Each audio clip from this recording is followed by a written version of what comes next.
દિલ્હી વિધાનસભા ચૂંટણીનું પરિણામ આવી ગયું છે। એ પરિણામની ઉજવણી ભાજપ કાર્યાલય ખાતે કરવામાં આવી રહી છે। જીતની ઉજવણી સંદર્ભે કેટલાક સૂચક દ્રશ્યો અહીંયા સામે આવી રહ્યા છે। અહીંયા ઉજવણી માટે સીએમ આવવાના છે, પહેલા સાફ સફાઈ કરવામાં આવી રહી છે।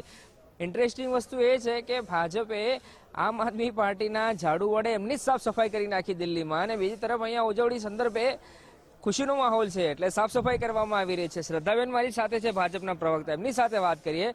બેન, બહુ સૂચક અને ઇન્ટરેસ્ટિંગ આ વિઝ્યુઅલ્સ કે હું રહી ના શક્યો આ કેપ્ચર કર્યા વિના। મેં મારા કેમેરામેનને કીધું કે જબરજસ્ત આ વિઝ્યુઅલ્સ છે, અહીંયા સાફ સફાઈ થઈ રહી છે, એવી રીતે તમે સાફ સફાઈ કરી નાખી કેજરીવાલની। બિલકુલ, આદરણીય પ્રધાનમંત્રી નરેન્દ્ર મોદીનું નેતૃત્વ છે અને આપદામાંથી સ્વચ્છ ભારત મિશન અંતર્ગત જે માનનીય નરેન્દ્ર મોદી સાહેબે આજે જે ઝાડુ ચલાવીને મુક્તિ અપાવી છે અને દિલ્હીની જનતા જનાર્દનને અમે આશીર્વાદ આપ્યો છે ભારતીય જનતા પાર્ટીને, ત્યારે વર્ષોથી જે પ્રાણપ્રિય પ્રશ્નો હતા દિલ્હીના અને દિલ્હીને વંચિત રાખવામાં આવ્યું હતું, એના પ્રશ્નો જે હોય કે યમુનાનું પાણી હોય કે દરેક ઘર સુધી એક શુદ્ધ પીવાનું પાણી જવું જોઈએ, અને રેવડી કલ્ચરમાંથી જે મુક્તિ અપાવી છે અને આપદાને જે જાકારો આપી દીધો છે, એના ઉપર જે પ્રધાનમંત્રી નરેન્દ્ર મોદીનો સ્વચ્છ ભારત મિશનનું જે ઝાડુ ચાલી ગયું છે, એના માટે દિલ્હીની જનતા ધન્યવાદને પાત્ર છે અને જનતા જનાર્દનનો જે આશીર્વાદ મળ્યો છે, એમ ભારતીય જનતા પાર્ટીની વિચારધારા છે કે સત્તા સેવા માટે હોય છે અને ડબલ એન્જિનના કામોના સરકાર થશે।